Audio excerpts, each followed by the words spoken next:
중요한 거는 환자들이 알고 있으면 별 문제가 되지 않습니다. 그래서 장액종이 나왔을 때 양성으로 발견이 된다면 보형물과 피막을 제거하는 것으로 완치가 됩니다.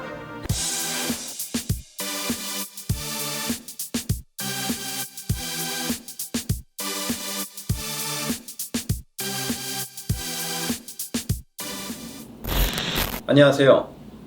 아시아에서 환자를 최우선적으로 생각하는 성형외과 전문의 김한조라고 합니다.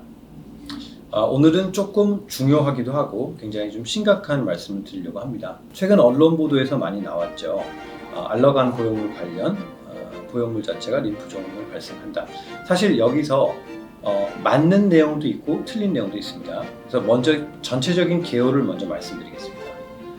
우리가 인체 이식 때는 모든 보형물, 가슴 보형물도 그렇게 보여요. 그 다음에 우리가 인공관절, 정형외과 여러 군데에서 이제 보형물을 사용합니다. 그래서 이런 보형물을 사용을 했을 때 보형물이 정상 조직이랑 자극을 하고 반응을 하면서 T셀 관련된 림프종은 이미 예전부터 발견이 되어 왔고 알고 있었던 증상 중에 하나입니다. 단 가슴 보형물 관련된 첫 케이스가 보고된 2011년에 논문으로 보고가 되었고 여태까지도 많은 논문들이 나오고 추적 관찰을 하고 있습니다만 우리도 크게 인지를 못했던 이유 자체가 왜냐면 어찌됐건 발생 빈도는 아시아에서는 한 명도 발생하지 않았었고 대부분이 미국권 그다음에 호주권에서 발생했습니다. 그런데 작년 후반인가요? 올해 초반인가요? 태국에서 아시아인에서 한 명이 발생을 해서 아시안에서도 유발할 수 있는 암이구나 해서 우리가 인지를 하기 시작을 했고 그때부터 식약청이랑 얘기를 해서 환자들한테 어떻게 전달을 하는 것이 가장 좋은 방법이라는 거를 논의하던 중에 지금 이렇게 이제 언론 보도를 그냥 나오게 된 것입니다. 분명한 것은 일단은 아시안에서는 발생 빈도가 그렇게 높지 않다. 아직까지 한국에서는 한 케이스도 없었다라는 걸 알고 계셔도 될 것 같고요. 그러면 과연 지금 이게 왜 이슈가 되느냐를 좀 구체적으로 설명을 드리겠습니다. 먼저 지금 현재 제가 알기로는 며칠 전까지 미국 FDA 보고 사례를 보면 575명인가요? 사례가 발표됐는데 사실 가슴 수술한 사람이 수천만 명이라고 생각하면 굉장히 작은 숫자이긴 합니다.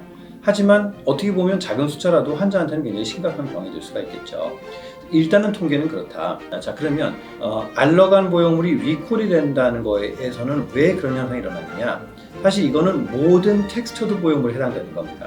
알러간에만 해당되는 것이 아니고요. 제가 알기로는 멘토도 있었고 유로실리콘도 있고 여러 모든 보형물은 다 텍스처드를 가지고 있다면 발생된 경우가 있습니다. 단 알러간이 시장 점유율이 가장 크고 텍스처드로 주로 영업을 많이 했기 때문에 텍스처드 보형물을 많이 팔았고 그렇기 때문에 알러간 보형물에서 가장 많이 나타날 수밖에 없는 것이죠. 생기는 원인을 먼저 설명을 드리겠습니다.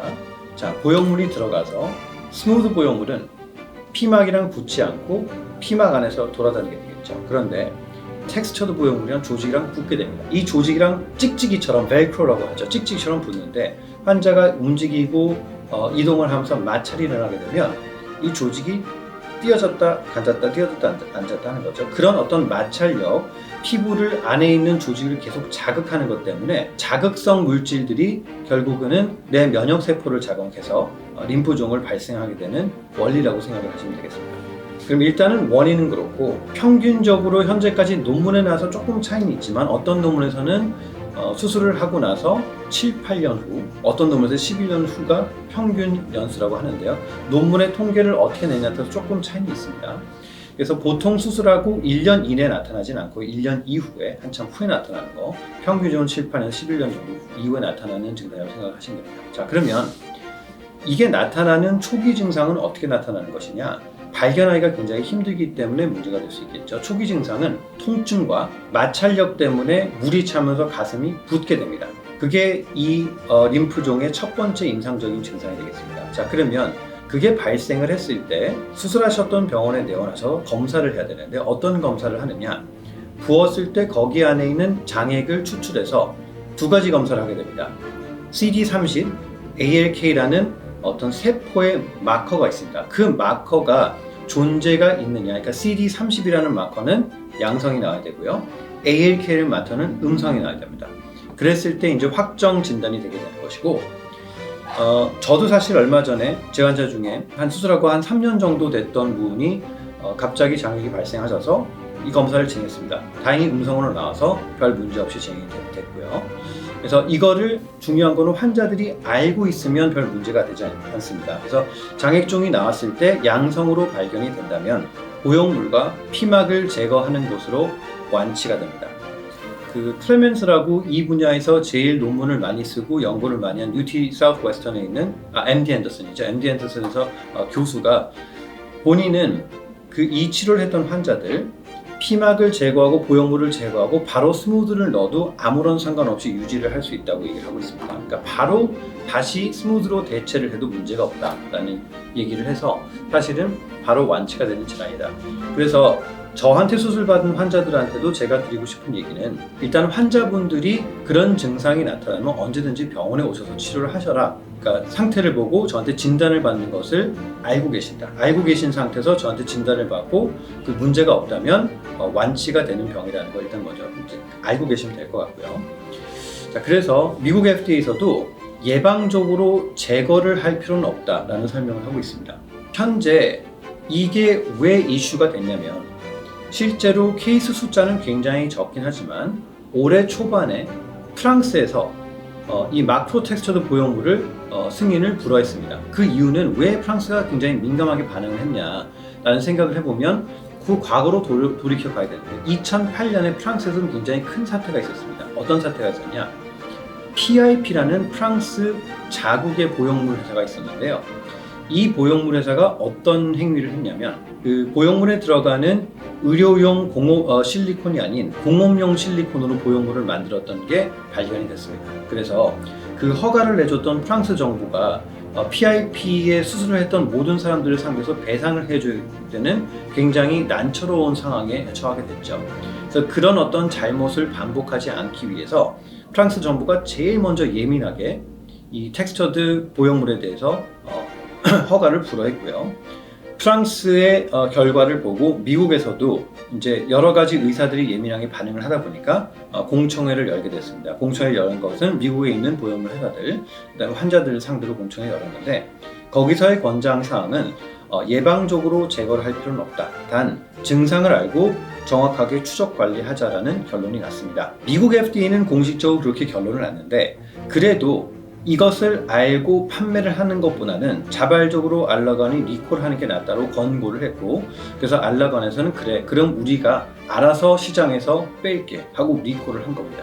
몇 달 전부터 계속 진행되어 왔던 얘기고요. 식약청에서도 이미 몇 달 전부터 알고 있었고 저희 가슴을 수술 많이 하는 사람들과 자문을 통해서 우리가 레지스트리라고 하는 등록제도 하고 우리가 나름대로 자체적으로 열심히 노력을 하고 있습니다. 어쨌든 이 시점에서는 우리가 이제 수술했던 의사들은 환자한테 이제 고지를 해야 되냐 말아야 되냐도 환자의 개인정보 문제가 있기 때문에 그거에 대해서 조금 보류를 해달라고 해서 식약청에서 보류를 했는데 어쨌든 이 이슈가 이제 언론에서 터지게 된 겁니다. 그래서 첫 번째로 제가 환자분들한테 저한테 수술을 했던 환자분한테 드리고 싶은 얘기는 걱정할 만한 사항은 아니다. 저는 사실 텍스처드 보형을 그렇게 많이 사용하진 않았습니다. 주로 스무드를 많이 사용하고 있고요. 알고만 계신다면 저희 병원 와서 치료 가능하다는 걸 먼저 말씀드리고 싶고 지금 현재 불가피하게 모양 때문에 텍스처드 보형물을 써야 되는 경우는 있습니다.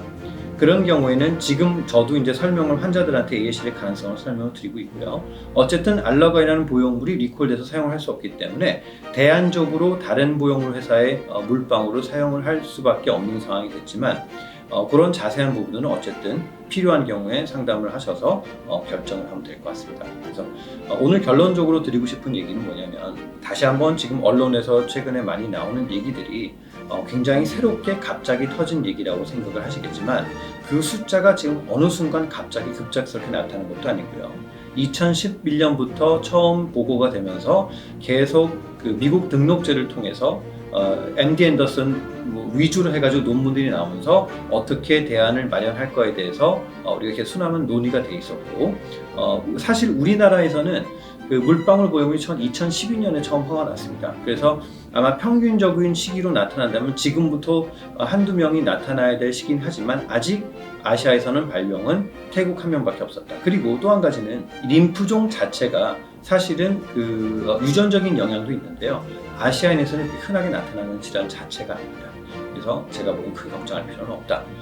지금 언론에서 굉장히 많이 떠드는 거에 대해서도 그렇게 걱정할 필요는 없지만, 그래서 가급적이면 어떤 선택권이 있을 때는 텍스처드 보형물을 사용하는 것보다는 라운드, 스무드를 사용하는 게 더 좋겠다라는 권장사항을 드리면서 오늘 이것으로 제 얘기는 마치겠습니다. 여기서 사실 굉장히 궁금한 부분들이 많이 있을 수 있어서 여기 이 영상에 남기는 댓글들은 다른 댓글보다는 조금 더 적극적으로 빨리 답변을 드리도록 노력해 보겠습니다.